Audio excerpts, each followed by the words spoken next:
I knew my brother was going to fire me before he actually said the words. What I didn't know was that he had already prepared a speech about why I had supposedly failed. It happened on a Tuesday morning in the conference room of the family business my grandfather had started 32 years earlier. My brother, Daniel, sat at the head of the table. My parents were beside him. I was across from all three of them. Daniel slid a folder toward me. "We're restructuring," he said. I looked at the folder, but didn't open it. "Okay." He cleared his throat. "Your position is being eliminated." For a few seconds, nobody said anything. Then my mother sighed. Not shocked, not surprised, just tired. Like this was something she'd been waiting to hear. I finally opened the folder. Inside was a termination letter and a check for my remaining salary. Daniel leaned back. "You'll be paid through Friday." I looked at him. "Friday?" "Yes. Today is Tuesday." "I know." My father finally spoke. "Don't make this harder than it needs to be." I almost laughed. Not because it was funny. Because that sentence had been used so many times in my family that it had practically become a tradition. Don't make this harder. Don't take things personally. Your brother needs the opportunity. Be mature. Let it go. I closed the folder. "All right." Daniel looked slightly disappointed. I think he had expected an argument. Instead, I stood up. My mother wouldn't look at me. Daniel did. "Before you go," he said, "I think you should understand that this isn't personal." I nodded. "Sure. It's about performance." I stopped at the door. "Then I'm glad you made the decision based on performance." He gave me a small smile. I did. I walked out. What none of them knew was that I'd spent the previous 6 months documenting every major decision made by the company. And there was a reason I'd been doing it. But to understand that, you have to understand my family. My grandfather, Robert, started our company in a rented warehouse outside Columbus, Ohio. It began with 3 employees and a simple business supplying commercial kitchen equipment to restaurants. By the time he retired, the company had grown enough to employ almost 40 people. My father took over. And when my brother Daniel finished college, everyone assumed he would eventually inherit the business. Nobody ever discussed it directly. They didn't have to. It was simply understood. Daniel was the charismatic one. He could walk into a room and make people like him within 5 minutes. He was confident, polished, and comfortable talking about things he didn't always understand. I was different. I liked spreadsheets, contracts, inventory reports, budgets. I noticed when numbers didn't match. I noticed when invoices were late. I noticed when customers stopped ordering. My grandfather used to tell me that those things mattered. "Businesses don't usually collapse because someone gives a bad speech," he once told me. "They collapse because nobody notices the little problems." I remembered that sentence for years. Daniel never seemed interested in the little problems. And my parents never seemed interested in correcting him. When I joined the company after college, I started in operations. Daniel joined 3 years later as business development. Within 18 months, he had an office larger than mine. Within 3 years, he was vice president. I was still the person people called when an order was missing. I didn't resent him for succeeding. At least, I tried not to. What hurt was watching my parents celebrate every accomplishment of his while treating mine like ordinary obligations.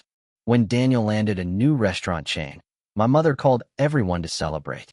When I negotiated a supplier contract that saved the company more than $200,000 over 2 years, my father said, "That's your job." When Daniel bought a new house, my parents spent an entire weekend helping him move.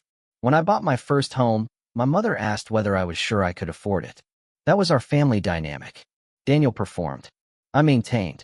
And somehow, performance always looked more impressive. Things changed when my grandfather died. His funeral was quiet. Afterward, everyone returned to work.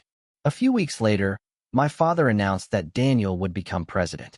I congratulated him. I meant it.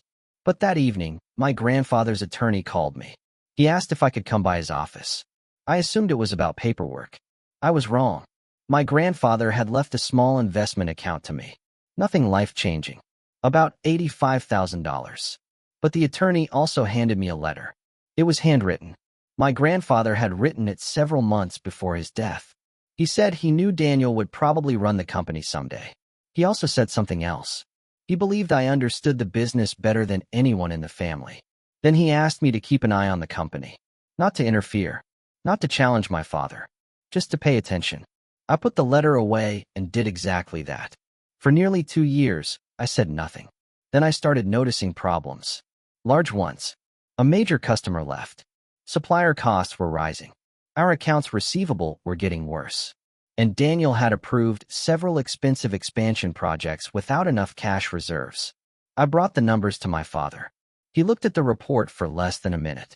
Daniel has a plan. I know. Then trust him. I want to. But these numbers. My father pushed the report back toward me. You're always looking for something wrong. I didn't argue. That became my mistake. Or maybe my greatest act of patience. Because I started documenting everything. Not secretly stealing information. Not copying confidential customer data. Just keeping records of the reports I was responsible for and the concerns I had raised through normal company channels. I sent emails. I saved meeting notes. I asked questions in writing. And every time I did, Daniel responded with some variation of the same answer. We've got it handled. Then came the morning he fired me. After I left the conference room, I packed my desk. A few employees looked uncomfortable. One of them, Melissa from accounting, quietly said, "I'm sorry." I smiled. "It's okay." She lowered her voice. "Are you really leaving?" "I guess so." She looked toward Daniel's office. Then back at me. "There's something you should know." I waited. She hesitated. "I don't think you're the problem." I thanked her and walked out. For the first time in years, I didn't feel angry. I felt relieved. That surprised me. I drove home, put the termination folder on my kitchen table, and made coffee. Then I called my grandfather's attorney. "Mr. Harris," I said, "I think it's time we talk." 3 days later, I was sitting in his office. He listened without interrupting while I explained what had happened. When I finished, he opened a file. I was wondering when this conversation would happen. I frowned. "What do you mean?" He pulled out another document. "This was prepared by your grandfather." I stared at it. "What is it?" "It's a shareholder agreement." I read the first page, then the second, then the third. My grandfather had transferred a portion of his ownership into a trust before he died. I already knew about the investment account. I didn't know about the trust. And I definitely didn't know that I was the designated successor trustee. Mr. Harris explained everything carefully. The trust didn't give me control of the company. It didn't make me president. It didn't magically make me richer than my brother. But it gave me voting rights connected to a significant minority ownership position. More importantly, the agreement included financial oversight provisions. If the company fell below certain financial thresholds, the trustees could require an independent review of the company's finances. I stared at him. "Does Daniel know about this?" Mr. Harris shook his head. "Your father knows the trust exists. Does he know I'm the successor trustee?" "I don't believe so." I sat back. Suddenly, the past 6 months made sense. Daniel hadn't fired me because I was failing. He had fired me because I was asking questions. But I still didn't want revenge. I wanted to know whether the company could be saved. So I asked Mr. Harris one question. "What happens if the numbers are as bad as I think they are?" He looked at me. "Then the trust provisions become relevant." 2 weeks later, an independent financial review began. Daniel was furious. My father was embarrassed. My mother called me. "You've taken this too far." I didn't request the review to hurt anyone. "Then why did you?" "Because I care about the company." She went quiet. Then she said something I'll never forget. "Sometimes caring about something means knowing when to walk away." I almost answered. Instead, I said, "Maybe." The review took nearly a month. During that time, I found another job. I didn't tell my family. I didn't need their approval anymore. Then, on a Thursday afternoon, I received an email from Mr. Harris. The review was complete. There were serious problems. Not fraud. Not criminal activity. Nothing dramatic. Just years of poor decisions. Too much debt. Unprofitable expansion. Overly generous executive expenses. Several contracts that were losing money. And one especially bad acquisition Daniel had insisted would transform the company. It hadn't. The company wasn't bankrupt. But if nothing changed, it could be in serious trouble within a year. A special shareholder meeting was scheduled. I almost didn't attend. Then I remembered my grandfather's letter. Pay attention. So I went. The same conference room. Same table. Same people. Daniel sat at the head again. My father sat beside him. My mother looked nervous. Daniel opened the meeting. I think everyone knows why we're here. He looked directly at me. Unfortunately, certain people have decided to create unnecessary instability. I didn't respond. He continued. Some people leave a company and then decide they want to control it from the outside. My father nodded. I think we should remember who actually built this company. That sentence bothered me. Not because it was untrue. Because my grandfather had built it. My father had grown it. And Daniel was acting like he had inherited something he had created himself. The attorney cleared his throat. Before we continue, there are several matters that need to be entered into the record. Daniel looked annoyed. What matters? The trust's voting instructions. His face changed. Just slightly. But I saw it. My father looked at him. Daniel looked at the attorney. Then at me. You? I nodded. He stared. You've been holding this over us? No. Then why didn't you tell me? Because nobody asked. My father leaned forward. What exactly does the trust give him? The attorney explained. Daniel listened in silence. When he finished, my brother looked at me. So you can vote against me. I can vote for what's best for the company. You think that's you? No. That seemed to confuse him. I continued. I don't want your job. Daniel laughed. You've spent your whole life trying to prove you're better than me. No, Daniel. I looked at him. I spent my whole life trying to be useful. The room went quiet. Then the attorney presented the independent review. Daniel's confidence disappeared piece by piece.